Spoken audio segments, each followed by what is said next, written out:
찬송가 324장 예수 나를 오라 하네 찬양을 드리시고 수요예배를 시작하겠습니다. 324장 예수 나를 오라 하네.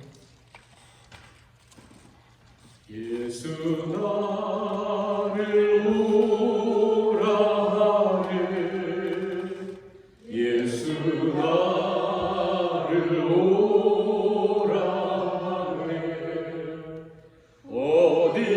어디든지 주를 따라 주와 같이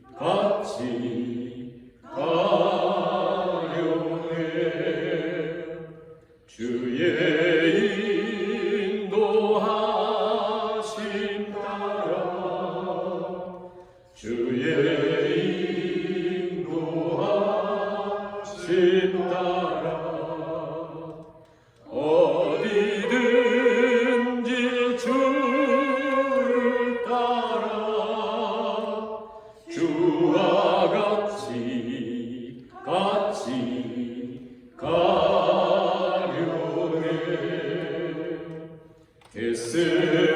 겟세마네 동산까지 주와 함께 가려 하네 피땀 흘린 동산까지 주와 함께 가려네 주의 인도하심 따라 주의 인도하심 따라 어디든지 주를 따라 주와 같이 가려네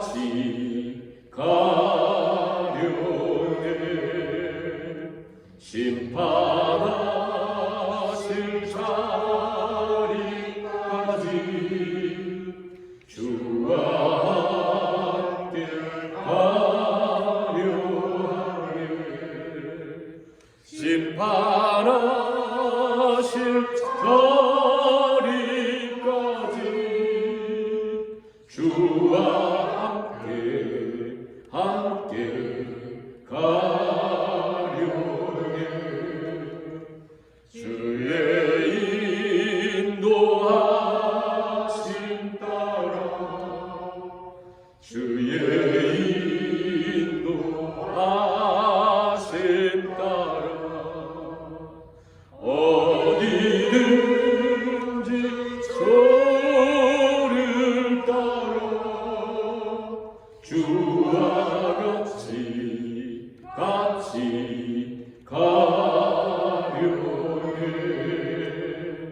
주가 크신 은혜로 나를 항상 돌보시고 크신 영광 보여주며 나와 함께 가시네 주의 인도하심 따라 주의 인도하심 따라 어디든지 주를 따라 주와 같이 가려네 기도드리시겠습니다. 사랑의 하나님, 오늘 이 저녁에 가장 귀하고 복된 시간을 허락해 주시고 우리 하나님을 예배하게 하시니 감사드립니다. 2023년도 우리 인생 속에 또 교회 가운데 하나님의 새롭게 하심과 회복케 하심과 또 무엇보다 우리 인생의 놀라운 변화를 경험하는 이 하나가 되게 하여 주시옵소서. 성장과 성숙을 경험케 하시고 하나님으로 주인 삼아 새롭게 복되게 나아가는 이 한 해 될 수 있도록 주께서 하늘의 문을 여시고 복의 복을 더하여 주시옵소서. 오늘 이 저녁에도 하나님을 예배하는 복된 시간으로 우리를 불러주셨사오니 하나님, 우리가 올 때 그 마음으로 돌아가지 않도록 주께서 한 사람도 그 마음으로 돌아가지 않도록 강권하여 주시고 우리에게 주께 친히 임재해 주시길 간절히 바라오며 믿고 감사드리며 예수님의 이름으로 기도하옵나이다. 아멘. 찬송가 428장 찬양을 드리겠습니다. 428장 내 영혼의 햇빛이니 내 영혼의 햇빛 비치니 주 영광 찬란해 이 세상 어떤 빛보다 이리 더 빛나는 주의 영광 빛난 광채 내게 비춰 주시옵소서. 그 밝은 얼굴 배울 때 나의 영혼 기쁘다. 내 영혼에 노래 있으니 주 찬양합니다. 주 귀를 기울이시사 다 듣고 계시네. 주의 영광 빛난 광채 내게 비춰 주시옵소서. 그 밝은 얼굴 배울 때 나의 영혼 기쁘다. 내 영혼에 복날 되어서 주 함께 하실 때 그 평화 내게 이끌고 주의 꽃피네. 주의 영광 빛난 광채 내게 비춰 주시옵소서. 그 밝은 얼굴 배울 때 나의 영혼 기쁘다. 내 영혼에 희망이 있고 큰 소망 넘치네. 주 예수 복을 주시고 또 내려주시네. 주의 영광 빛난 광채 내게 비춰 주시옵소서. 그 밝은 얼굴 배울 때 나의 영혼 기쁘다. 찬송가 348장 찬양을 들으시고 저녁에 김민정 목사님 기도해 주시겠습니다. 348장 마귀들과 싸우자. 마귀들과 싸울지라 죄악 벗은 형제여 담대하게 싸울지라 저기 악한 적병과 심판날과 멸망의 날 내가 섰는 문 앞에 곧 다가오리라. 영광 영광 할렐루야. 영광 영광 할렐루야. 영광 영광 할렐루야. 곧 승리하리라. 마귀들과 싸울지라 죄악 벗은 형제여 고함치는 무리들은 흉한 말이 아닌가. 무섭고도 더러운 죄 모두 떨쳐버리고 주 예수 붙들라. 영광 영광 할렐루야.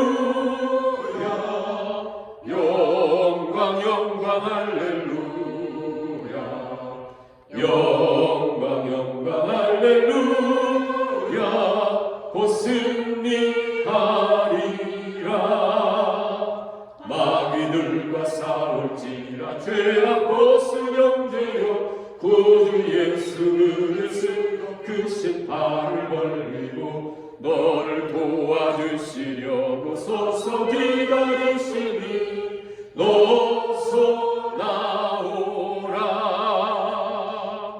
영광 영광 할렐루야. 영광 영광 할렐루야. 영광 영광 할렐루야. 오 승리하리라.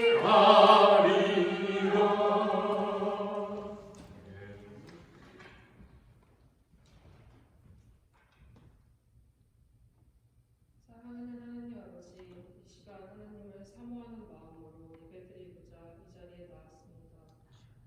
하나님 먼저 하나님의 자녀답게 살아가지 못한 우리의 모습을 회개합니다. 나의 생각으로 남을 판단하며 나의 머리와 내 경험으로 내 두 손에 있는 것들을 놓지 못하는 연약한 우리를 불쌍히 여겨주시고 이 시간 아버지 앞에 회개하오니 용서하여 주옵소서. 우리가 우리의 두 발을 의지하지 않고 온전히 하나님께 온 몸을 맡기고 살아갈 수 있도록 성령님 도와주시옵소서. 주님, 이번 한 해 우리 모두가 모든 가정이 그리고 교회가 회복되기를 간절히 소망합니다. 주님의 사랑이 흘러넘쳐 우리가 남에게 바라기보다 먼저 줄 줄 알고 서로 사랑하는 교회가 되게 그리고 회복의 역사가 일어나게 기도합니다. 하나님, 오늘 목사님이 전하시는 하나님의 말씀을 들을 때에 우리의 마음이 열리고 영의 눈이 열리는 은혜가 있기를 믿고 감사드리며 예수님의 이름으로 기도드렸습니다. 우리 하나님 말씀 사무엘상 6장 말씀을 같이 공부하시겠습니다. 6장 1절에서 12절까지 말씀을 같이 공부하겠습니다. 사무엘상 6장 1절부터 12절 말씀입니다.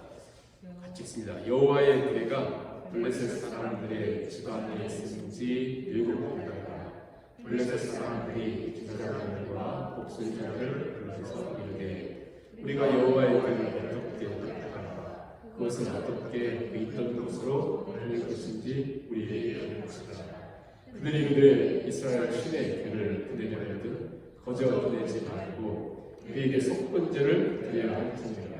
그리하면 병도 낫고 그의 손을 너희에게서 옮기지 아니하는 이유도 알리라 하니 그들이 이르되 무엇으로 그에게 드릴 속건제를 삼을까 하니 이르되 블레셋 사람의 방백의 수요대로 금 독종 5과 금쥐 5마리하여 하리니 너희와 너희 통치자에게 내린 재앙이 같으니라. 그러므로 너희는 너희의 독한 종기의 형상과 땅을 해롭게 하는 쥐의 형상을 만들어 이스라엘 신께 영광을 돌리라. 그가 꼭 그의 손을 너희와 너희의 신들과 너희 땅에서 가볍게 하실까 하노라. 애굽인과 바로가 그들의 마음을 완악하게 한 것 같이 어찌하여 너희가 너희 마음을 완악하게 하겠느냐. 그가 그들 중에서 재앙을 내린 후에 그들이 백성을 가게 하므로 백성이 떠나지 아니하겠느냐. 그러므로 새 수레를 하나 만들고 멍에를 메어보지 아니한 전난 소 2마리를 끌어다가 소의 수레를 메우고 그 수마지들을 떼어 집으로 돌려보내고 여호와의 괴를 가져다가 수레에 싣고 속건제로 드릴 금으로 만든 물건들은 상자에 담아 괴 곁에 두고 그것을 보내어 가게 하고 보고 있다가 만일 괴가 그 본 지역 길로 올라가서 베스메스로 가면 이 큰 재앙은 그가 우리에게 내리는 것이고 그렇지 아니하면 우리를 친 것이 그의 손이 아니요 우연히 당한 것인 줄 알리라 하니라. 그 사람들이 그가 취하여 전나는 소 2를 끌어다가 수레를 메우고 수마지들은 집에 가두고 여호와의 괴와 및 금지와 그의 독종의 형상을 담은 상자들 수레 위에 실으니 암소가 베스메스 길로 바로 향하여 데르로 가며 갈 때에 울고 좌우로 치우치지 아니하였고 블레셋 방백들은 베스메스 경계선까지 따라다니라. 아멘. 네, 오늘 제일 추운 날 이렇게 예배하러 오시는 우리 성도님들께 하나님께서 크신 은총을 함께 하실 것을 믿습니다. 아주 추운 날인데 이렇게 예배하러 오셔서 감사하고요. 또 하나님께서 은혜 주실 것을 항상 기대합니다.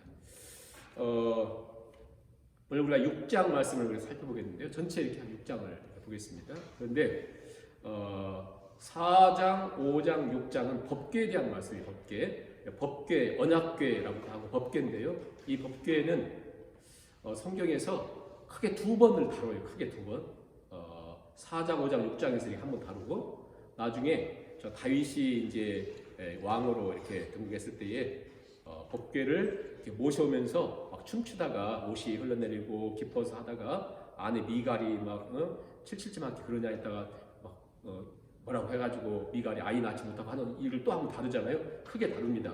근데 이제 오늘 우리가 특히 6장, 4장, 5장, 6장에 나온 이 법궤에 대한 이 내용은 굉장히 중요해요. 왜냐하면 하나님의 역사를 신약 성경에까지 또 오늘 우리 삶까지 이렇게 일을 하시기 때문에 굉장히 중요해요. 그 내용에 있어도 중요하고 하나님의 일을 우리 가운데 지금도 이렇게 일하신다. 그러니까 이 부분을 잘 이해하는 게 중요하고요. 나중에 다윗이 법궤를 모셔올 때 왜 그런 일이 있었는가가 오늘 이 말씀 우리가 잘 살펴봐야 이게 연결이 되거든요. 그러므로 우리가 그냥 한 내용으로만 말고 깊은 의미가 있음을 생각하면서 너무 깊은 의미가 있으면 다 다룰 수는 없고 아무튼 한 3, 40분 우리의 말씀을 참고하도록 하겠습니다. 무엇보다 이 법궤를 얘기할 때 어떻게 표현을 하고 있냐면 법궤는요 말할까 하나님께서 우리에게 주시려고 하는 은혜, 축복, 행복 모든 것 중에 최고봉이거든요. 법궤는 거의 하나님을 대언할 정도로 이렇게 중요한 건데 이 법궤가 뺏기잖아요. 뺏기면서 블레셋 뺏기면서 하나님의 영광이 떠났다 그래요. 이가봇. 그리고 오늘 6장에서 다시 법궤가 오면서 하나님의 영광이 다시 임하는 내용으로 이렇게 기록을 하고 있거든요. 그러면 우리가 한번 오늘 이 법궤를 중심해서 4장, 5장, 6장 또 7장까지도 이렇게 전체적으로 다루고 있는데 어떤 일이 있었냐면 여러분 잘 생각해 보세요. 이 법궤가 어디에 있었어요? 원래는 저 실로에 아직 성전이 세워지기 전이니까 성막 안에 법궤가 있었어요. 그런데 이스라엘이 저 블레셋과의 싸움에서 졌습니다. 4,000명이 죽었어요. 그러자 그 이스라엘 장로들이 모여가지고 회의를 해요. 어떻게 할까? 이거 우리가 어떻게 저렇게 하나님이 없는 백성들한테 우리가 졌을까? 4,000명이 죽었을까? 고민하다가 그러면 우리가 실로에 있는 법궤를 가지고 오면 승리하겠지 해가지고요 법궤를 그냥 가져와요. 법궤를 가져와서 어디로 가져오냐면 실로에서 에베네셀로 데려와요. 에베네셀이라고 하는 것은 우리가 7장에 가보면 사무엘이 대승을 거둔 곳이 에베네셀이거든요. 근데 똑같은 그 장소에서 법궤를 가지고 왔다가 대패를 합니다. 그리고 몇 명이 죽냐면 3만 명이 죽어요. 3만 명이. 엄청난 거죠. 3만 명이 죽어요. 그리고 법궤를 블레셋에 빼앗깁니다. 자, 실로에 있던 법궤를 자기들이 전쟁에서 승리하기 위해서 법궤를 가져왔다가 대패를 거두고 법궤를 빼앗기고 그리고 홈리와 비느하스 제사장이 죽습니다. 대제사장 엘리가 죽습니다. 그리고 그 부인인 홈리와 비느하스 이 아내인 그 아내가 아이를 낳다가 죽으면서 이가봇이 하나님 영광을 떠났다. 법궤가 어디로 모셔가요? 4장 5장 보면 법궤가 저 블레셋에 저 아스돗이라고 하는 곳으로 법궤가 이렇게 빼앗겨 갑니다. 그래가지고 이 블레셋 사람들이 아스돗에 가서 자기 그 신상이 있거든요. 큰 신전에 다곤 신이 있는데 그 신상 앞에다가 딱 놔뒀어요. 법궤를. 제일 처음에 실로에 있다가 에베네셀에 있다가 이제 블레셋에 아스돗에 이렇게 있어요. 그랬더니 다음날 아침에 가보니까 그 다곤 신상이 법궤 앞에 딱 엎드려져 있고 이렇게 쓰러져 있어요. 이렇게 엎어져 있다. 패망했다는 거거든요. 그러니까 이제 그 사람들이 다시 세워놓죠. 완 이런 일이 굉장히 두렵게. 근데 이제 여러분 한번 인터넷을 한번 집에 가셔서 다곤 신상을 살펴보세요. 그러면 이게 많이 나오거든요. 그 당시 다곤 신상 남자가 관을 쓰고 있어요. 관을. 그리고 수염이 이렇게 왕으로 몸은 이렇게 인어처럼 물고기 형상을 갖고 있어요. 이게 이제 그들이 다곤 신을 믿고 있습니다. 블레셋 사람들이. 이 블레셋 사람들 하면 여러분 블레셋 사람은 이제 구약 성경에 이스라엘을 괴롭혔던 사람들인데 골리앗이 여기서 나오잖아요. 이 사람들 대부분 등치가 굉장히 커요. 왜냐하면 저기 스칸디나비아 저기 지금 얘기하는 북유럽 그쪽 계통의 사람이 이제 너무 추우니까 추위를 피해서 오면서 지중해 연안을 차지하는 이 사람들이 이 힘이 있고 지혜도 있어요. 그래가지고 이 지중해를 장악하거든요. 이 사람들이 굉장히 똑똑한 사람들이 힘도 있고 그래서 골리앗 같은 장수들이 굉장히 많이 나왔어요. 그런데 이제 이 사람들이 생각하다가 아니 우리 신이 넘어졌네. 그래서 다음날 잘 세워놓고 안 넘어지게 잘 해놨거든요. 그러니까 그 다음날 가보니까 어떻게 돼 있냐면 목이 잘려져 있고 엎어져 있고 목이 잘려져 있고 그 다음에 손이 다 잘라져 있어요. 이게 무슨 뜻이냐면 그 당시 전쟁에서 이제 이렇게 포로를 끌려오면 그 사람들을 수치주기 위해서 했던 것이 뭐냐면 목을 자르고 손을 자르거든요. 그런 것처럼 하나님께서 친히 그 법궤 앞에 그들을 다 그 다곤 신을 이렇게 너무 두려운 거예요. 자기도 이렇게 믿고 있으면 신이 이렇게 되니까. 그래서 뭐 합니까? 그래서 이 법궤를 아스도드에서 다시 가드로 옮겨가요. 가드로 옮겨가면 그래도 이제 괜찮겠지. 옮겨놨더니 어떤 일이 생깁니까? 거기 막 독종이 일어나고 사람들 막 죽어가요. 너무 무서운 거예요. 독종이 일어나고 지금 이 전염병처럼 전염병이 막 돌고 죽고 산 사람들은 막 종기가 일어나고 그래가지고 다시 저 에그론으로 옮겨갑니다. 이 블레셋이라고 하는 것은 항상 구약성경은 끝까지 5도시로 중심되는 이 도시국가가 이제 5도시. 그래가지고는 아스도에 있다가 가드로 갔다가 다 막 사람들 죽고 그러니까 에그론이라고 하는 곳에 옮겨가요. 에그론이라고 하는 것은 여기 그 가나안 땅과 가까이 제일 가까이 있는 곳이거든요. 그러니까 에그론으로 옮겨가니까 더 많은 사람들 죽는 거예요. 그리고 막 병들고. 그게 어떻게 할까? 어떻게 할까? 그게 이제 오늘 6장에 나와요. 이제 어떻게 할까? 그래가지고 6장에 고민이지. 6장 보세요. 1절에 오늘 말씀은 이제 다 죽고 그러니까 여호와의 궤가 블레셋 사람들의 지방에 있으니 7달이 됐어요. 블레셋 사람들이 이제 고민하다가 제사장들과 복술자들을 불러서 야 우리가 어떻게 할까? 어떻게 했으면 좋겠습니까? 그러니까 이제 이 제사장들이라고 하는 것은 다곤 신상에 있는 그 제사장들이잖아요. 복술자들이라고 하는 것은 막 점을 치는 사람들, 우리 지금 무당 같은 사람들, 이 사람들 잘 모여가지고 어떻게 할까 하다가 이것은 여기 있으면 큰일 납니다. 돌려보내야 됩니다. 돌려보내자고 다 결의가 됐어요. 돌려보내자. 그랬더니 이제 그 복술자들과 제사장들이 돌려보내는데 그냥 돌려보내면 큰일 납니다. 그들이 자 여기서 이제 중요한 건 뭐냐면요. 이게 성경이 자세하게 기록한 이유가 있잖아요. 자 하나님을 믿지 않는 사람들이 지혜롭게 살고 아무리 열심히 살아도 그 모습이 한계들이 있어요. 우리가 예수님 믿기 전에는 성경을 아무리 읽어도 이해가 안 되잖아요.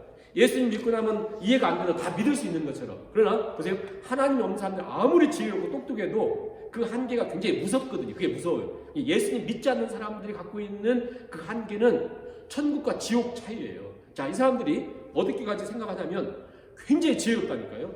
어떻게 보면 이스라엘 사람보다 더 지혜로워요. 그래서 가만히 있어봐. 그럼 돌려보내는데 이스라엘로 돌려보내는데 어떻게 돌려보낼까? 그러면서 자기들이 모여가지고 아주 막 점도 치면서 아주 똑똑해요. 그래가지고 그냥 돌려보내면 안 되고 이스라엘 5대 제사자가 있는데 그 중에 속죄제, 속건제 있잖아요. 속죄제 내가 죄를 졌을 때 속건제도 죄 졌는데 성물이나 뭔가 배상해야 될 문제가 있었을 때 속건제거든요. 속건제 드립시다. 속건제. 우리가 잘못했습니다. 엄청나죠? 이스라엘도 제사도 안 지내는데 지금 이들이 우리 속건제 드리면서 이렇게 합시다. 그래가지고 금 독종 5개, 금으로 독종 5개 만들고 금으로 쥐를 만들어가지고 제물로 드립시다. 그렇게 얘기하는 거예요. 자, 3절 보세요. 그들이 이르되 이스라엘의 신의 궤를 보내려거든 그냥 보내면 안 됩니다. 속건제를 드리고 그냥 병도 낫고 그 하나님의 손을 너희에게 옮기지 않냐는 이유도 알리라. 그들이 이르되 무엇으로 속건제 드릴까요? 그랬더니 블레셋 사람의 방백의 수요대로 금 독종 5과 금쥐 5마리로. 자, 왜 금 독종 5과 금쥐 5이에요? 지금 독종 때문에 일어나니까 금 5개. 그리고 이 모든 패스트를 저 전능자가 쥐를 통해서 준다고 믿었기 때문에 쥐로 만든 금 5개. 예? 그럼 물어보겠습니다. 왜 5개예요? 제가 계속 얘기했는데 왜 5개예요? 왜 5개? 6개도 아니고 4개도 아니고 왜 5개예요? 5도시니까. 다스리는 방법이 5이니까. 저기 17절 보세요. 나오잖아요. 17절 보시면 17절 18절 보세요. 블레셋 사람이 여호와께 속건제물을 드린 금 독주는 이러하니 아스돗 위하여 하나요, 가사 위하여 하나요, 아스글론 위하여 하나요, 가드 위하여 하나요, 에그론 위하여 하나며. 그렇죠? 5도시니까 이렇게. 그래가지고 이렇게 해가지고 드렸다 그 얘기예요. 자, 그래서 이제 이렇게 이제 다 이제 제사를 드릴 걸 딱 준비를 했어요. 그 다음에 이제 뭐냐면 문제는 그래요. 그들이 이렇게 지혜롭고 누구보다도 열심히 이렇게 하면서 정말 뭔가 막 이렇게 심혈을 기울여서 해요. 그러면서 그러면 이 제사 준비를 다 했는데 어떻게 여기서부터 저 이스라엘 땅으로 어떤 방법으로 법궤를 옮겨갈까 이것까지 고민하다가 어떻게 방법을 딱 하냐면 한 번도 나르지 않은 새 수레를 만듭시다. 새 수레 한 번도 나르지 않은, 그리고 한 번도 멍에를 매지 않은 두 암소, 전내나는 두 암소에다가 멍에를 씌우고 이 새 수레를 끌게 합시다. 그리고 그 안에다가 법궤를 딱 태우고 이렇게 하자는 거예요. 그리고 뭐 하냐면 새끼들, 이제 전내나는 것은 새끼 이제 난 지 얼마 안 됐기 때문에 새끼들은 집으로 보내버리고 그 다음에 이렇게 해서 이제 보냅시다 그래요. 보냅시다. 그런데 보세요. 그들이 두려웠죠. 무서웠죠. 공포에 떨었죠. 그리고 뭐 점술도 하고 별하고 하면서 저 속건제도 드리고, 근데 이제 실은 이런 방법도 다 잘못됐어요. 레위기에서 보면 속건제는 어떻게 드려요? 속건제는 금 독종 5, 금 쥐 5마리 막 이렇게 드린다 하나님 기뻐하시는 게 아니잖아요. 속건제는 반드시 저 짐승의 피로. 그리고 그들은 새 수레를 만들고 또 멍에에 매지 않은 전나는 두 암소로 뭐 이렇게 하지만 어떻게 옮겨요? 법궤는 반드시 아론의 후손 레위 지파 가운데 고핫 자손만 법궤를 옮길 수 있어요. 고핫 자손. 예? 그러니까 그들의 방법은 자기들 나름대로의 최선을 다하는 방법이에요. 믿지 않는 사람들 아무리 열심히 살아도 자기 나름대로의 최선 방법이거든요. 그러니까 자 이렇게 하면서 이제 무서우니까 돌려보내줘요. 근데 제일 우리가 이제 살아가면서 제일 이게 나 자신이 이 말씀 속에 다 보이거든요. 근데 제일 무서운 것은 뭐냐면 그들이 이렇게 보내면서 구절이에요, 구절. 자, 지금까지 그들은 얼마나 무서워가지고 이 법궤를 보내려고 하는데 그들이 마지막까지 놓치지 못하는 것이 구절이거든요. 너무나 두려운 것 같아요. 구절 같이 한번 읽어볼까요? 구절. 자, 시작. 보고 있다가 만일 괴가 그 문 지역길로 올라가서 SMS로 가면 이 큰 재앙은 그가 우리에게 내린 것이요. 그렇지 아니하면 우리를 칠 것이 그의 손이 아니요. 우연히 당한 것인 줄 알리라. 자, 이게 여러분 보세요. 이 사람들이 어떤 꾀를 내냐면 처음에 다곤 신전에서 법궤 앞에 다곤 신상이 엎드려져 있을 때 아이 우연이겠지. 세워놨잖아요. 다음엔 목이 잘리고 손이 잘리니 막 두렵잖아요. 그래서 이제 옮겨갔어요. 가드로. 여기 아스돗에서 가드로 옮겨갔어요. 독종이 일어나고 막 사람 죽고 하니까 막 공포 속에서 안 되겠는데 그래서 다시 에그론으로 옮겨가 봤어요. 그때 더 많은 사람들이 죽잖아요. 그러니까 야 이거 안 되겠다. 그래가지고 제사장을 부르고 복술자들을 불러서 보내자 이렇게 했잖아요. 근데 이들이 마음속에 뭐가 남아있냐면 우리가 끝까지 놓치지 못하는 것이 그 마음이거든요. 이건 우연일 거야. 그냥 우연이야. 예? 우연으로 봐야 돼. 왜냐면 내가 지금까지 살아왔던 또 자기들의 신상 다곤 신을 믿고 살았잖아요. 그러니까 다곤 신을 믿었고 지금까지 내가 지금까지 믿었던 쌓아왔던 삶이 있잖아요. 그리고 내 생각과 내 그 삶의 방식과 내가 걸어왔던 것들이 평생을 쌓아놓은 게 있잖아요. 근데 이게 여호와신을 인정하면서 그분 때문에 이 모든 것이 일어났다고 딱 인정을 해버리면 자기들의 모든 게 무너져 버리잖아요. 그래서 우리는 하나님 인정하지 않는 거예요. 자꾸 우연일 거야. 그냥 일어났을 거야. 자꾸 이러거든요. 그래서 이들이 고안했던 것이 뭐냐면 말도 안 되는 것을 고안을 합니다. 그러니까 이게 참 어떻게 이해해야 될지 여러분 보세요. 이들이 제가 처음 말씀드린 것처럼 굉장히 똑똑하고 힘도 있고 지혜롭고 그래서 뭐까지 알고 있냐면요. 이스라엘 역사까지 꿰고 있어요. 그래가지고 뭐라고 하냐면 여러분 우리가 지금 이렇게 저 이스라엘 신 여호와께서 이렇게 할 때에 만약에 우리 강팍하면 큰일 납니다. 그러니까 그분이 원하는 것을 따라줘야지 큰일 납니다. 이거 안 됩니다. 해가지고 뭐까지 하냐면요. 이전에 그 옛날 역사까지 알면서 이전에 바로가 이스라엘 백성들을 끌고 있다가 말 안 들었다가 반절 죽었습니다. 그 얘기를 한 거예요. 우리 그렇게 하면 안 돼요. 6절 보세요. 6절 보세요. 그냥 이분들이요 이런 것까지 알고 있었다니까요. 6절 보세요. 애굽인과 바로가 그들의 마음을 완악하게 한 것 같이 어찌하여 너희가 지금 이게요 제사장들과 복술자들이 하는 얘기예요. 너희들 마음을 완악하게 하면 안 된다. 그가 그들 중에서 재앙을 내린 후에 그들이 백성을 가게 함으로 백성이 떠나지 아니하였느냐. 그러니까 그렇게까지 알면서 두려워하지만 그게 놓지 못하는 게 뭐예요? 마지막까지 놓지 못하는 게 뭐예요? 자기들이 갖고 살았던 삶에 이것을 놓지 못하는 거예요. 네? 못 놔요. 이게 못 나. 절대 못 나요. 왜냐하면 이게 놓는 순간 자기 고집이 꺾이는 순간 자기가 쌓았던 것이 다 무너져 버린 거잖아요. 왜? 그분이 다 역사한다 이렇게 돼버리면 안 되잖아요.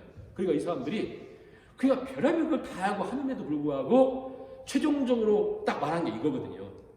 새 수레 만들고 한 번도 멍에를 매지 않은 두 전내나는 암소를 가져다가 끌고 새끼들을 집에다 갖다 놓고 가게 하라는 거예요. 여러분 이것은 0.0001% 불가능합니다. 절대 안 돼요. 왜냐하면 소는 짐승 중에 우리 양의 특성을 알잖아요. 특히 소는 짐승들 중에 자기 새끼들에 대한 애정이 가장 강해서요. 혹시 소 키워보신 분들 있어요? 이구동성 다 하는 얘기가 새끼 없으면요 이 소가 일을 하지 않아요. 그래서 새끼 나서 얼마 안 되면 꼭 같이 데려가야 돼요.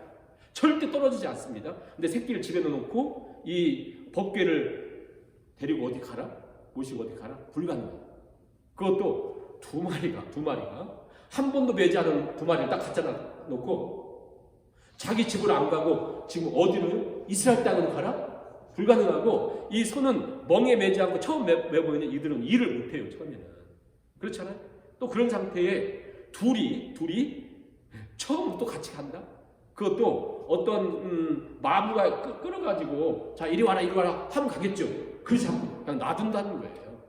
그래서 뭐라고 하냐면 구절에 있는 것처럼 딱 놔둬가지고 얘들이 저 이스라엘 땅으로 가면 하나님이 지금까지 역사한 거고 만일 그 이스라엘 땅이 아닌 무조건 다른 데로 가면 이건 지금까지 우연이다. 이렇게 똑똑한 것 같은데 어리석은 게 이게 하나님 보는 사람들의 모습이죠. 다시 9절 보세요. 가만히 보고 있다가 만일 괴가 그 본 지역길로 올라가서 베스메스로 가면 이 큰 재앙은 여호와가 그가 우리에게 내린 것이요 만일 그리 베스메스로 가지 아니하면 우리를 친 것이 그분의 손이 아니고 우연한 것이다. 예? 얼마나 어리석어요. 그래서 이제 딱 놔뒀습니다. 그랬더니 자 그러면 100% 이 두 암소는 어디로 가야 되냐면 새끼한테 가야 되거든요. 한 번도 가지 않은 길을 또 이 소들은 가지 않는데요. 그런데 여기에서 묵묵히 그들은 베세메스로 갑니다. 가는데 어떻게 가요? 12절 찾아보겠습니다. 12절 암소가 베세메스 길로 바로 향하여 대로로 가며 갈 때에 울고 좌우로 치우치지 아니하였고 블레셋 방백들은 베세메스 경계선까지 따라다니다. 암소들이 베세메스 길로 바로 향하여 대로로 가며 갈 때에 울고 왜 울어요? 새끼들 때문에 울어요. 좌우로 치우치지 아니하였다. 물론 이 말씀은 이스라엘 백성들에게 경고하려고 하는 말씀이에요. 여러분 왜냐하면 하나님께서 하나님 백성들에게 계속 얘기했고 왕으로 서기 위해서는 하나님 말씀을 가지고 좌우로 치우치면 안 된다. 이걸 하나님 계속 가르쳤거든요. 근데 지금 전혀 듣지 않고 있는 그들에게 하나님께서 봐라 짐승도 이렇다 그런 거거든요. 근데 중요한 건 뭐냐면 여기서 중요한 건 정말 이 울면서 치우치지 않고 가는 암소죠. 이 말씀을 이렇게 생각하면서 진짜 우리 마음속에 통곡이 일어나요. 통곡이. 그냥 짐승도. 그러나 중요한 건 뭐냐면 여기서 이 암소가 나 법궤 가지고 가야지 이러진 않을 거 아니에요. 법궤는 이 암소는 소는 본능대로 살아가는데 반드시 자기 새끼들한테 가야 되거든요. 그런데 그것을 울고 가는 거예요. 울면서. 그러니까 하나님이 이 암소들을 본능을 꺾으면서까지 가게 하신 거거든요. 하나님이 여러분과 저를 지금도 하나님을 꺾는 데는 아무 문제 없어요. 뭐 시간도 안 걸려요. 여러분과 저를 그냥 꺾는데 놔두시잖아요. 그렇죠? 이 암소는 절대 새끼들 놔두고 가지 않거든요. 그런데 하나님의 축복을 보여주시기 위해서 하나님께서 이 미물마저도 가게 하시거든요. 그래서 이사야서 같은 게 보면 이 짐승보다도 못한 소도 주인을 알고 짐승들도 주인을 알건만 너희는 나를 모른다, 이런 것처럼 이렇게 쫙 공격하는 이 소들을 생각하면서 울면서 하잖아요. 이 소들이 울면서. 이걸 우리가 한번 잘 생각해 보면서 늘 본능대로 살아가는 우리의 모습들, 그렇잖아요. 이 블레셋 사람들처럼 늘 내 고집과 내 강팍함과 내 교만함과 내가 살아온 대로 살아가는. 그래서 이거 그냥 우연일 거야 자꾸 이러잖아요. 그렇게 살아가는 우리들의 모습을 생각합니다. 하고 싶은 얘기는 너무 많지만 더 중요한 내용이 있으니까 좀 더 진행하면서, 그래서 이 말씀을 통해서 이가봇의 비운의 땅에 하나님 영광이 다시 돌아옴에 있어서 누가 그 중에 이스라엘에 훌륭한 사람이 있었으나, 왕이 훌륭했거나 제사장이 뛰어났거나 무슨 막 학자들이 있어서 무슨 막 전문가들이 막 태어나서 생긴 게 아니에요. 하나님 영광을 회복시키는 데 있어서 미물인 이 전나는 그 암소들을 통해서 하나님 영광을 회복시켜 주시면서 하나님 스스로가 하나님 역사를 나타내시잖아요. 절대 한 번도 가보지 않은 길은 가지 않는 소, 한 번도 메어보지 않은 멍에는 맨 일이 없는 소들.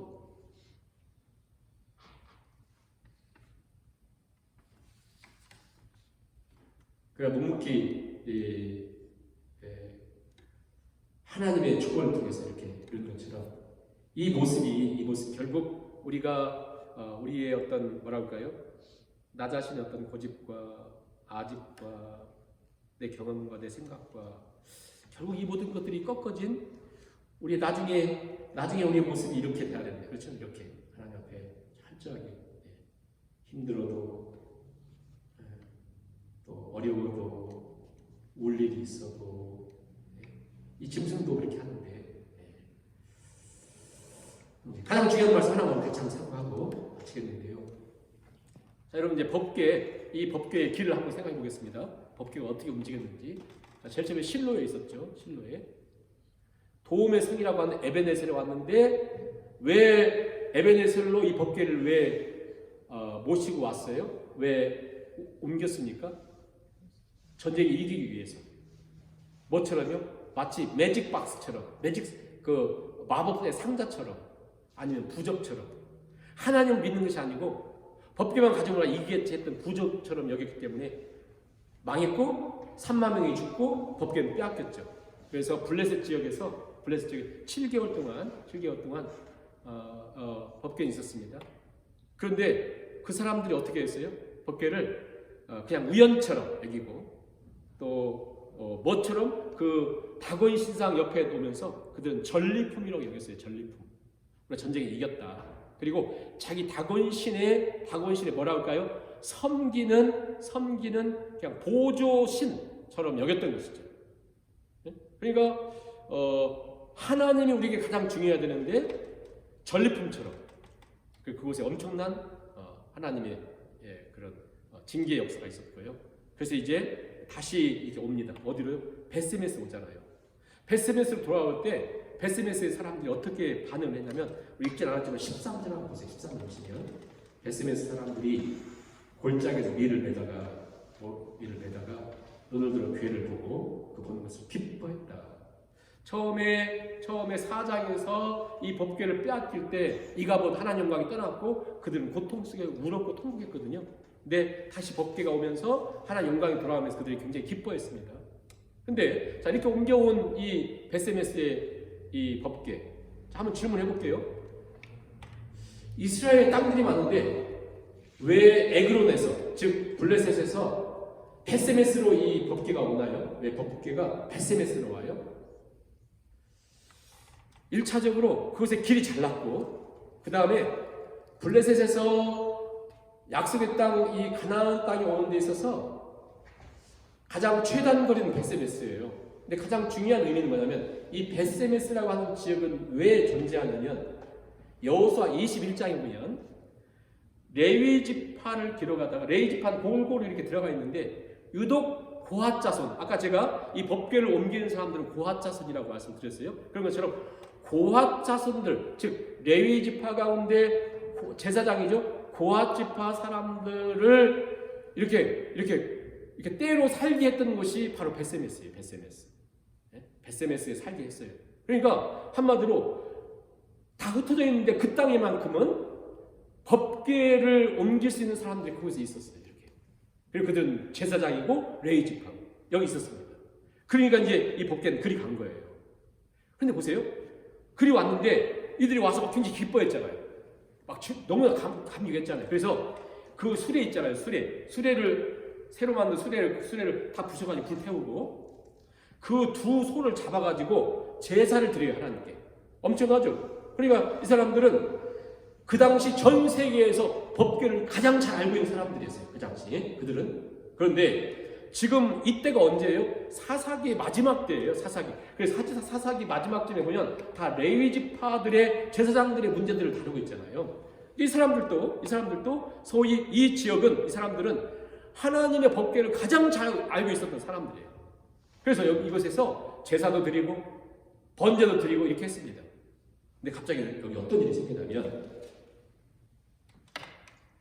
19절 보세요. 갑자기 어떤 일이 생기냐면 19절 보시면 벳세메스 사람들이 여호와의 궤를 들여다보는 까닭에 그들을 치사 5만 70명을 죽였다. 5만 70명이 죽습니다. 여기서 가를 5만이라고 할 때는 어떤 사본에는 5만이 없다 그래요. 어떤 사본은 5만이 있고 어떤 사본은 없어요. 왜냐하면 이 히브리어로 된 사본들이 많거든요. 근데 히브리어에 누인이라고 하는 것과 쉬인이라고 하는 것이 비슷해요. 그래서 이렇게 필사를 할 때 헷갈려가지고 5만 70명 이렇게 쓴 데도 있고 어떤 데는 70명 이렇게 쓴 데가 있다는 거죠. 아무튼 자 70명이 죽었다고 생각해보세요. 70명이 죽었다. 누굽니까? 다 이 사람들이 법궤에 있어서 세계적으로 가장 잘 알고 있는 마지막 사람들, 법궤 최고의 전문가들. 그렇죠? 그들이 자 생각해 보세요. 어느 날 법궤를 들여다봤어요. 이렇게 들여보다가 70명이 죽어요. 자 70명이 죽습니다. 그 장면을 생각해 보세요. 법궤에 가장 잘 알고 있는 레위기에서 보면 절대 법궤 안을 들여다봐 달라 그렇게 말씀하고 있고, 그들은 그래서 계속 배워가고 그것만 알고 있는 사람들이에요. 자 우리가 이렇게 모여 있는 70명이 모였다고 생각해 보세요. 5만 70명이 있고 아무튼 70명 생각해요. 70명 모였어요. 한 사람이 법궤를 보려고 하면 몇 사람이 어떻게 해야 돼요? 어떻게 해야 됩니까? 안 돼, 보지 마. 이래야 될 거 아니에요? 근데 어떻게 됐어요? 우하고 같이 본 거예요, 같이. 뭔가 두렵지 않아요?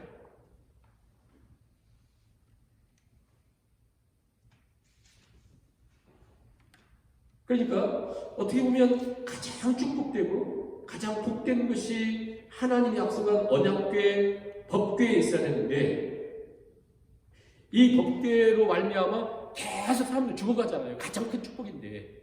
그렇죠? 그러면 이 벳세메스 사람들이 여기에 5만 70명이 죽었든지 70명이 죽었든지, 여러분 70명이 죽은 것은 여기 약간 시골 쪽인데 70명이 죽는다는 건 엄청난 거거든요. 만약 5만 70명이 죽었다 이건 뭐 어마어마한 사건이고요. 그것도 법궤를 보다 죽었으면 엄청난 사건이면 우리가 보통 어떻게 해야 되겠어요? 예를 들어서 이들은 가장 전문가고 이들은 가장 레위 지파 가운데도 구별된 사람들이니까, 고아 자손들이니까 회개하면서 하나님을 잘못해서 이래야 되잖아요. 무서워가지고 훌딱도 옮깁니다. 어디로 옮겨요? 기랏 여아림을 이렇게 옮겨가요. 그다음 보세요. 벳세메스 사람들이 20절에 이거 누가 그 앞에 서겠는가? 전령들을 기랏 여아림으로 보내가지고 그리 옮겨요. 7장 1절 2절 보세요. 거기 옮겨놓고 기랏 여아림 사람들이 와서 여호와의 궤를 옮겨 산에 사는 아비나답의 집에 들여놓고 그의 아들 엘르야사를 거룩하게 구별해서 여호와의 궤를 지키게 하였더니 궤가 기럇 여아림에 들어간 날부터 20년 동안 있었다. 20년 동안 있다가 누가 이 법궤를 옮겨갑니까? 다윗이. 중요한 건 여기 있어요. 지금 이 법궤는 어디 있어야 돼요? 성막에. 실로 성소로 옮겨가야 되잖아요. 누구도 생각하지 않습니다. 누구도 관심이 없어요. 너무 이상하잖아요. 법궤가 없는 실로 성막이 된 거예요. 법궤가 없어요. 근데 어떤 사람도 법궤가 실로에 있어야 되는데, 실로에 있는 성막이 있어야 되는데 생각하는 사람 한 명도 없어요. 나중에 다윗이 생각해서 모셔오잖아요.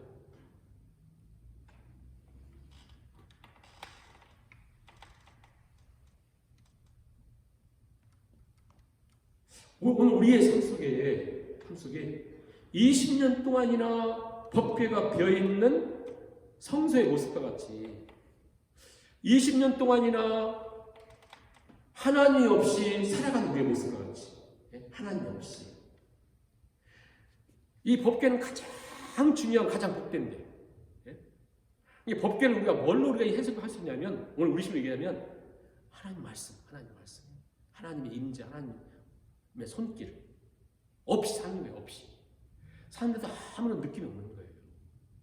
그래서 성막이나 이런 데 와서 계속 제사를 드리잖아요. 계속해서. 근데 하나님은 없어요.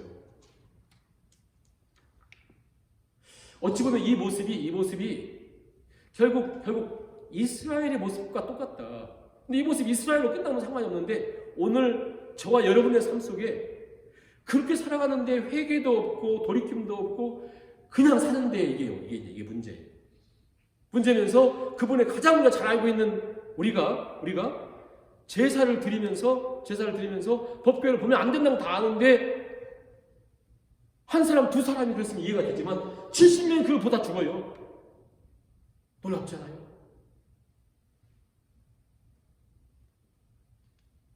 가장 축복된 법궤인데 그 앞에서 회개도 없고 돌이킴도 없고 아무런 감동도 없이 그냥 살아가는, 마치 오늘 우리가 하나님 앞에 드리는 예배, 하나님 앞에 살아가는 모습들, 그런 것 같지 않습니까? 그들이 처음에 베세메스 사람들이, 그들은 레위 지파니까 법궤가 오니까 너무 감사하고 기뻐하다가 너무 감격하고 막 제사도 드리고 했는데, 그 법궤 확 열어서 보는 너무나 이 아이러니한 모습이 오늘 우리에게 있다는 것이죠. 하나님 말씀을 생각하면서 많은 메시지들을 하나님께서 이렇게 주시는 것 같아요.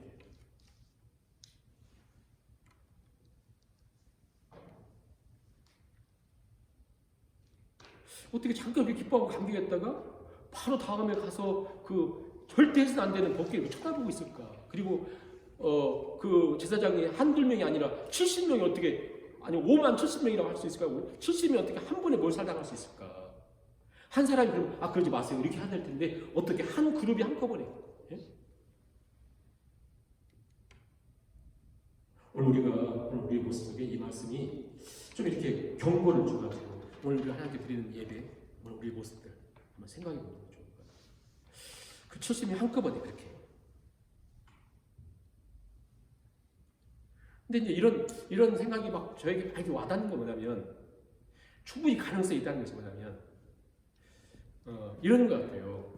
실은 제가 이제 지난주에 우리 홍지사님 네 분이 이제 그 비행기 티켓을 보내주셔서 그분이 아무튼 모든 걸 다시 갔었거든요. 갔는데 막 그 즐겨하는데 한 3일 동안 제가 도서관을 갔어요. 도서관 가서 주일날 예배를 준비해야 되는데, 왜냐면 제가 토요일날 저녁 때 오니까 너무 부담되는 거예요. 그분이 계속 하는 얘기가, 아니 어떻게 매일 도서관을 가서, 도서관이라고 해봤자 그 좋은 그 콘도니까 한 3사람 가서 앉아있을 수 있는 한 명도 없더라고요. 그래 여기 앉아가지고 토요일날은 새벽 5시부터 가가지고 오기 전 3시까지 준비를 하는데 제 생각 계속 그런 생각이 들어요. 누가 뭐 들을 사람도 없고, 감동도 안 받는, 그냥 제가 생각할 때 1시간이면 준비가 되겠어요. 그냥 이렇게 하죠. 1번, 2번, 3번 이렇게 하면 되겠어요. 그냥 충분히 할 수 있을 것 같아요. 근데 계속 고민하면서 그냥 아무튼 3일을 갔어요. 가서 준비를 다 되든 안 되든 깜깜한 곳에서 가가지고 졸기도 하고 그러죠. 그래서 어떤 생각을 해보냐면 어떻게 하나님을 예배해야 될까? 듣든 안 듣든 준비를 해야 되고 예배를 해야 되고 해야 되는 것입니다. 아니면 그냥 맞춰서 그냥 대충 이렇게 하다가 그냥 인생은 똑같지 뭐. 생각해보면 오늘 70명이 그대네요. 70명이 한꺼번에. 예? 충분히 가능성이 있을 것 같아요. 그렇지 않겠습니까? 아니 3일이 아니라 30일을 준비해도 우리 하나님 앞에 가장 축복된 삶으로 진짜 하나님을 예배하는 삶으로 나가는가라고 할 때 너무너무 찔려요. 너무 찔리는 거예요. 저도 만일 그 70명 중에 있을 가능성이 그렇게 많을 것 같아요. 말로는 뭐 이렇게 하지만 진짜 우리 하나님을 예배하는 것에 있어서는 하나님 절대 양보가 없었잖아요. 그냥 우리가 은혜로 살아있는 것이지. 그래서 정말 에키스 하나님의 그 축복을 우리가 사모하면서 남들이 어떻게 하든 내가 정말 하나님께 드려지는 제물로 나가는 거 너무 중요한 것 같다. 마지막 성경 한 두 구절 읽고 마치겠는데 그 말씀이 하나님 계속해서 이스라엘 백성들에게 해주셨던 말씀이에요. 그 말씀 마치겠는데요. 이사야 66장 한번 보겠습니다. 이사야 66장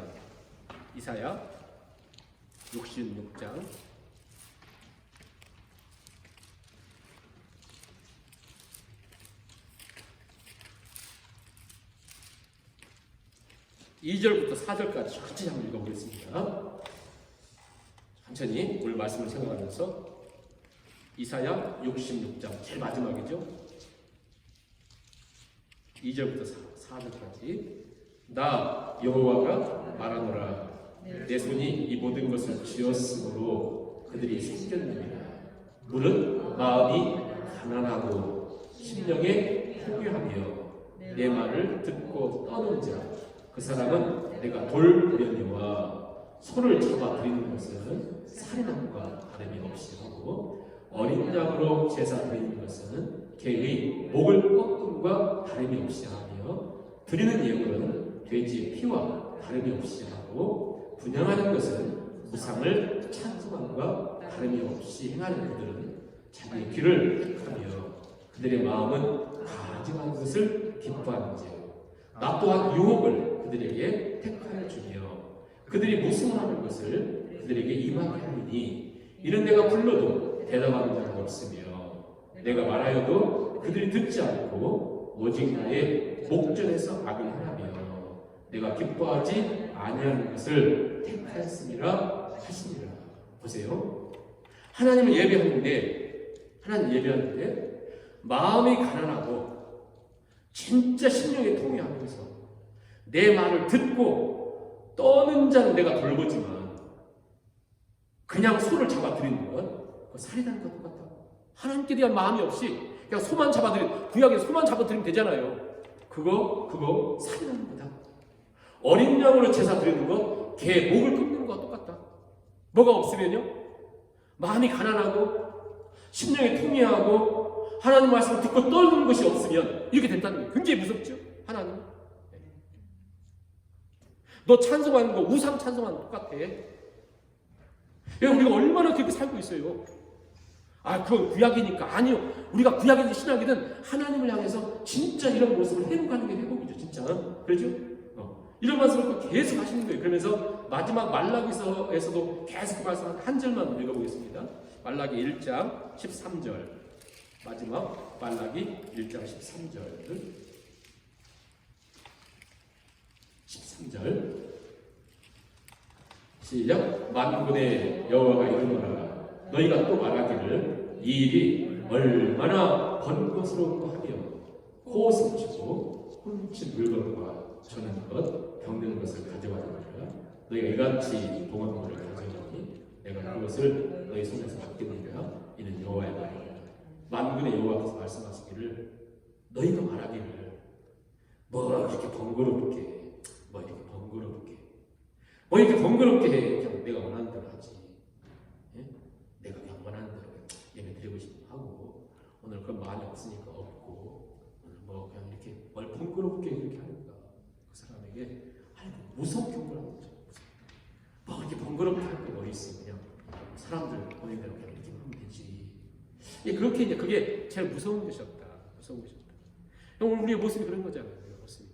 다시 한번 우리 말씀을 생각하면서 정말 하나님께 우리가 이렇게 나가야 되는데 참 우리가 연약하잖아요. 넘어지고. 그런데 하나님 오늘도 하나님이 0.001초에 우리를 아까 그 베스베스로 치우치지 않고 나갔던 염소처럼 그 전난 소들처럼 우리 한순간 만드실 수 있어요.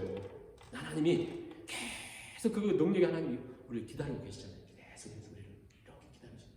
마치 안 계신 것처럼 기다리시잖아요. 오늘도 그냥 말씀하시고 때로는 막 그 법궤 빼앗긴 것처럼 그런 하나님 수치를 당하시면서 왜요? 우리를 돌아오게 하시기 위해 수치를 당하시면서 그게 십자가의 길이거든요. 예수님을 십자가에 저주스럽게 죽게 하시면서 사람들 막 침뱉고 그 방법으로 구원하셨잖아요. 빌라도가 지가 막 힘 있는 것처럼 막 이렇게 하고 어떤 사람들 그러잖아요.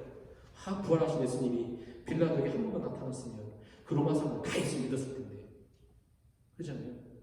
근데 어떤 분 해석이 뭡니까? 그래요. 왜 빌라도에게 나타났을까? 하나님 빌라도 사람 취급도 하지 않았기 때문에 안 나타났다 그러거든요. 사람들은 제일 높은 사람이 이렇게 하지만 하나님은 그거 아무 관심이 없다는 거예요. 누구 관심 있어요? 저와 여러분. 네? 우리를 기다리십니다.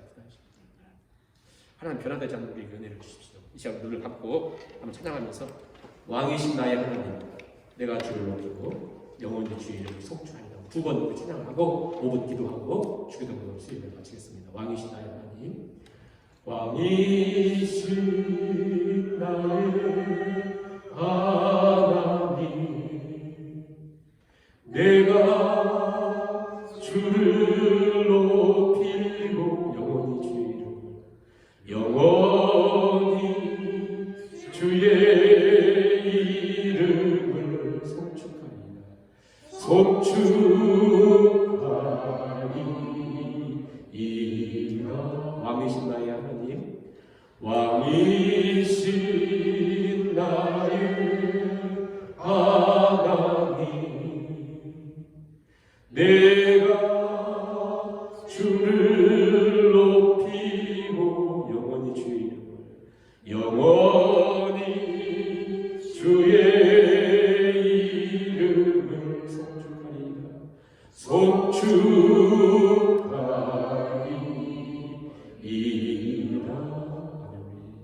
하고 기도하시고 주님으로 마치겠습니다. 사랑하는 하나님, 주 앞에 하나님을 내게 하나님을 바라봅니다. 하나님 찬미와 회복받은 영이 함께 있으며 하나님 모든 축복이 그 안에 있는데 부정처럼 우상처럼 두려움으로 호기심으로 배역함으로 무경험으로 하나님의 속에 모습으로 하나님 아버지 하나님 사랑하는 우리 여기시고 입에 장사를 세우시고 하나님 공부를 돕소서. 하나님 아버지 우리로 가르치시며 예배받는 일을 우리에게 하시며 아버지 하나님 기도합니다. 하나님께 교회를 보내시고 신령을 헤아려서 하나님 마음의 동요와 음성을 고쳐 저를 보시겠어. 사실이 되시고 다짐이야 약해지냐 약해지냐 응하나니야 은혜를 하나님 우리에게서 주를 통일하시고 주를 잘하시고 합하소서 하나님을 바라보는 것이 하나님 아버지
하늘에 계신 우리 아버지여, 이름이 거룩히 여김을 받으시오며 나라의 마옵시며 뜻이 하늘에서 이루어진 것 같이 땅에서도 이루어지이다. 오늘날 우리에게 일용할 양식을 주옵시고 우리가 우리에게 죄진 자를 사하주는 것 같이 우리 죄를 사하여 주옵시고 우리를 시험에 들게 하지 마옵시고 다만 구하옵소서. 되게 나라와 권세와 영광이 아버지께 영원히 있사옵나이다.